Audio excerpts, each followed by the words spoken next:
ये है इस वक्त के शुरुआती संकेत। ग्लोबल बाजारों से तो इस वक्त थोड़े खराब संकेत देखने को मिल रहे हैं और भारतीय बाजारों पर आज उसका असर देखने को मिल सकता है। हालांकि कल तो जो क्लोजिंग थी वो काफ़ी अच्छी हुई, मजबूती के साथ निफ्टी बैंक और निफ्टी क्लोजिंग देखने को मिली है। लेकिन आज ध्यान रखिए, आज निफ्टी की भी वीकली एक्सपायरी है, गुरुवार का दिन है और बड़ा इवेंट भी है, आरबीआई की भी पॉलिसी है जिस पर कि आगे हम बात करेंगे। लेकिन इन दो इवेंट्स के कारण आज बाजार में थोड़ा उतार चढ़ाव देखने को मिल सकता है। एक एक्शन आरबीआई पॉलिसी के पहले देखने को मिलेगा और उसके बाद जब 11 बजे मॉनेटरी पॉलिसी आएगी, आरबीआई गवर्नर की कमेंट्री शुरू होगी, उसके बाद बाजार यहां पर रिएक्शन अलग देता हुआ नजर आ सकता है।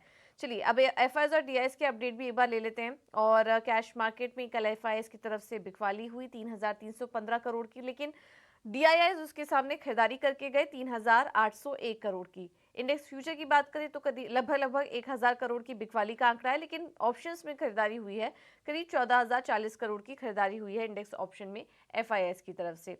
अब आज के लिए निफ्टी और बैंक निफ्टी के कौन से स्तर इंपॉर्टेंट होंगे ये समझ लेते हैं। हमारे साथ फोन लाइन पर डिम्पी कालरा जुड़ चुके हैं पूरा एनालिसिस लेकर। Dimpy, good morning. बताइए आज निफ्टी और बैंक निफ्टी के कैसे दिखाई दे रहे हैं? गुड मॉर्निंग पूजा। देखिए, अगर आप ओवरऑल मार्केट को देखेंगे तो कल हल्का से एक रिलीफ आया था। हमने 2 लेवल शेयर किए थे आपके साथ कल, वो था 24,200 24,400, और ये बात बहुत ही साफ साफ तरीके से बोली थी कि 24,200 के ऊपर आने का मतलब है कि आपकी गिरावट हुई है और 24,400 के ऊपर आने का मतलब है कि अब खतरा भी टल चुका है, अब आप चाहे तो शॉर्ट कवरिंग कर सकते हैं। तो कल हम 24,200 के ऊपर जाके बंद हुए थे और वो चीज एक राउंड की आपकी गिरावट को रोकती है, बट इसका मतलब ये नहीं था कि खतरा टल गया है। हमने बहुत ही साफ साफ ये वर्ड लेवल्स के अकॉर्डिंग आपको।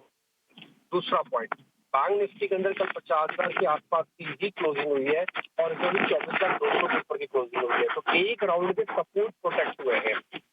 लेकिन तेजी आएगी इसको लेकर अभी भी डाउट है और आज एसजीएक्स निफ्टी फिर से आपको बता रहा है कि थोड़ा वीक हो सकते हैं वापस से। शुरुआत हमारी हल्की कमजोरी हो सकती है।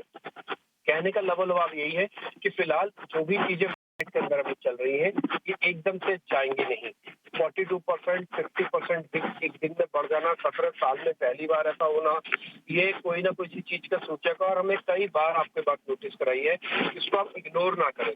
ये इंडिया विक्स बहुत इंपॉर्टेंट चीज है, इस समय बहुत इंपॉर्टेंट जंक्शन पे है, इसको रेगुलरली वॉच करें। देखिए 2 दिन में इंडिया विक्स में करीब 20% की रिकवरी आई है। अगर मैं एथिकली भी चेक करूं तो 45-46% बढ़ा और सिर्फ 20% की रिकवरी, यानी कि अभी आधा ही डर निकला है, आधा डर अभी बाकी है। और दूसरा, 15 के नीचे जाने पर ही मार्केट धीरे धीरे रिकवर करेगा। तो अभी 16 का भी कल बंद हुआ है। ये बहुत छोटी सी चीज है, कहने को सुनने को क्या होता होगा, लेकिन विक्स की इम्पोर्टेंस मैं आपको कई दिन से बता रहा हूँ और आज फिर से मैंने आपको इसकी इम्पोर्टेंस बताई है। दूसरा इम्पोर्टेंट बात, मार्केट के अंदर कल जब भी निफ्टी के अंदर तेजी आ रही थी और टिपिकली शॉर्ट कवरिंग की तेजी थी, और मैं हमेशा बोलता हूँ short covering is equal to short live. आप छोटा पुल डाउन में शॉर्ट कवरिंग आती है और कल टिपिकली वही हुआ। मार्केट के अंदर कल 13% शॉर्ट सिस्टम से बाहर गए। जस्ट इमेजिन, 13% सिस्टम से शॉर्ट बाहर चले गए, लेकिन बाजार में जो गेन हुआ वो सिर्फ 300 पॉइंट का हुआ। तो 13% की शॉर्ट कवरिंग करनी पड़ गई, इसमें सिर्फ 300 पॉइंट है, यानी कि जो पार्टिसिपेशन था वो बहुत कम था पॉइंट्स के टर्म्स में, यानी कि मार्केट के टर्म्स में। ओपन इंटरेस्ट तो ठीक था बट पार्टिसिपेशन बहुत कम था। दूसरा पॉइंट, निफ्टी बैंक कभी भी लेगार्ड है और डाइवर्जेंस दिखाता है। डाइवर्जेंस दिखाने का मतलब कि अगर 300 पॉइंट निफ्टी चला तो बैंक निफ्टी को एथिकली 900 पॉइंट चलना चाहिए था। कल अगर आप बैंक निफ्टी चेक करेंगे वो भी 300 पॉइंट ही चला हुआ है। कहने का मेरे मतलब है कि बैंक निफ्टी उसको सपोर्ट नहीं कर रहा और एग्रेशन नहीं दिखा रहा, तो दोनों के बीच में डाइवर्जेंस है। इससे फुल फ्लैश तेजी मार्केट के अंदर आने के चांसेस थोड़े कम लग रहे हैं। एक और चीज मैं आपको और बता देता हूँ, आपने 4-5 बड़े इंडाइसेस वाले शेयर्स की वेटेज को चेक करते रहना और उनके सपोर्ट रेजिस्टेंस चेक करना। नाम मैं बता देता हूँ, HDFC bank, Reliance, L&T, HUL, TCS, Infosys, ये 5-6 शेयर्स हैं। इनके सपोर्ट और रेजिस्टेंस चेक करना, अगर इनके सपोर्ट ब्रेक हो रहे हैं, चाहे कोई भी ताकत आ जाए, फिर बाजार को गिरने से नहीं रोक सकती। और अगर कोई भी इनमें से सपोर्ट अच्छे से प्रोटेक्ट करके चल रहा है, चाहे फिर कितनी बड़ी नेगेटिव न्यूज क्यों ना आ जाए, मार्केट आपको चल के दिखा देगा, क्योंकि एजी की वेटेज के अधीन है इंडाइसेस। दूसरा पॉइंट, एडवांस डिक्लाइन रेशियो ठीक है, आपको करना कुछ नहीं है, आपको अपने 24,000 और 23,800 का स्टॉप लॉसेस को प्रोटेक्ट करके रखना है। आपका 24,200, 24,400 वाला टारगेट है। 200 कल आपने पा लिया, 400 वाला ओपन अभी पड़ा हुआ है। Same with bank Nifty. Bank Nifty में आपका 4,000 पे बंद हुआ है। 49,700, 800 का एक रेजिस्टेंस एरिया है। आप एंट्री थोड़ा बहुत करना चाहें तो यहाँ पे 2-5% लगा सकते हैं पैसा, और आपका जो टारगेट होगा 50,800 तक का होगा। तो 49,800, 50,800 ये 1000 पॉइंट की रेंज है। जब तक ये पूरा खतरा से नहीं टल जाता तब तक ऐसे ही चलेगा। बिल्कुल। बहुत-बहुत शुक्रिया डिम्पी आपका ये पूरा एनालिसिस देने के लिए। तो निफ्टी और बैंक निफ्टी के लिए आपको रेंज बता दी है। इसी रेंज में कारोबार होगा, इसी रेंज में बाजार स्विंग करता रहेगा।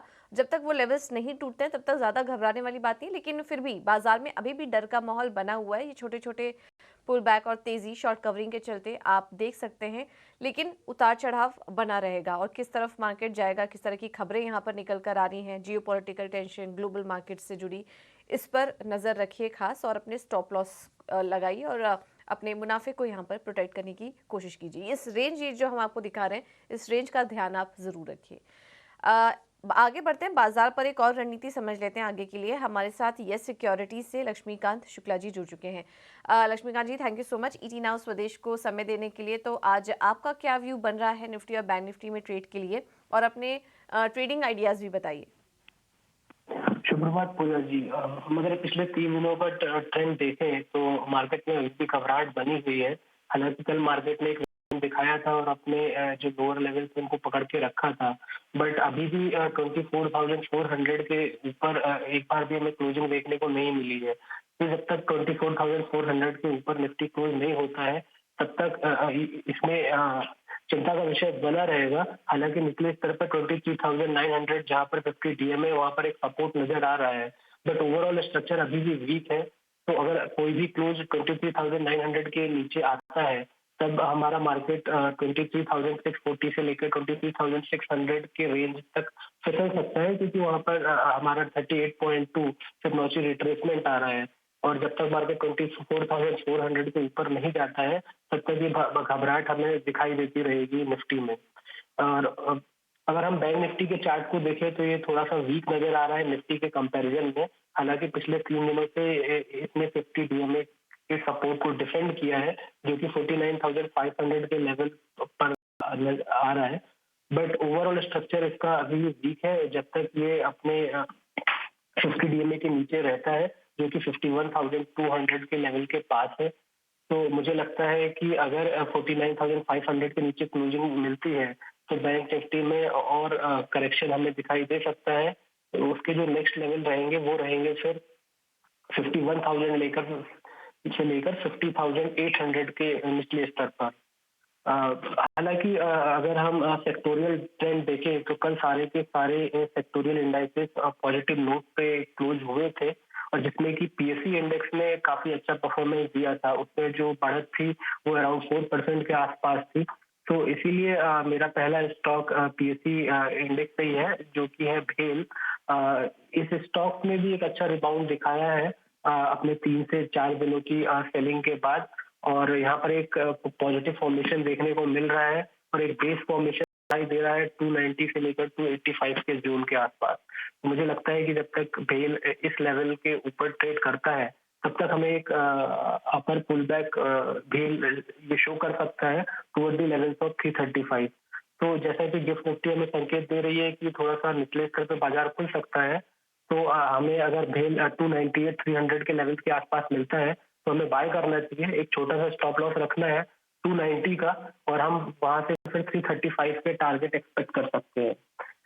दूसरा जो स्टॉक रहेगा वो मेरा मैक्स फाइनेंशियल सर्विस लिमिटेड रहेगा। यहाँ पर मुझे ट्विजर बॉटम फॉर्मेशन नजर आ रहा है, और इसने भी पिछले 2 से 3 दिनों में अपने जो लोअर लेवल्स है उनको पकड़ के रखा हुआ है। तो मुझे यहाँ से लगता है कि पुल बैक मूव दिखाई देगा। आरएसआई भी रिबाउंड हो रहा है लोअर लेवल से, तो इस स्टॉक को भी हम थोड़ा सा निचले स्तर पे बाय कर सकते हैं, जो कि लेवल्स हमें दिखाई दे रहे हैं 1080 से 1075 के आसपास। इसमें जो स्टॉप लॉस रखना है वो रखना है 1040 का। हमारा टारगेट रहेगा वो रहेगा 1160 का। धन्यवाद। ठीक है, थैंक यू लक्ष्मीकांत जी आपका समय देने के लिए। तो बीएचईएल में तेज़ी करने की सलाह है 335 के टारगेट के लिए, और मैक्स फाइनेंशियल्स में भी आप तेज़ी करके चल सकते हैं, 1160 के लेवल्स होंगे और स्टॉप लॉस होगा 1040 का। ये है आज के ट्रेडिंग आइडियाज़। एक बार आपके सामने रखते हैं कि इक्विटी मार्केट में कहाँ पर ट्रेड करें, तो इसमें 5paisa.com की तरफ से एल्केम में तेजी करने की सलाह इन्होंने दी है 5650 के टारगेट के लिए, स्टॉप लॉस होगा 5400 का। और दूसरा कॉल है इनका इंडसइंड बैंक में, बिकवाली कीजिए, कल काफ़ी ज़्यादा टूटा था ये स्टॉक, निफ्टी का टॉप लूजर था। 1300-1280 के लेवल्स के लिए आप यहां पर अभी भी बिकवाली करके चल सकते हैं। शेर खान ने भी अपने दोनों ही कॉल्स में बिकवाली करने की सलाह दी है। टेक महिंद्रा पहला कॉल है इनका, बेच के चलिए 1420 के लक्ष्य होंगे इसमें।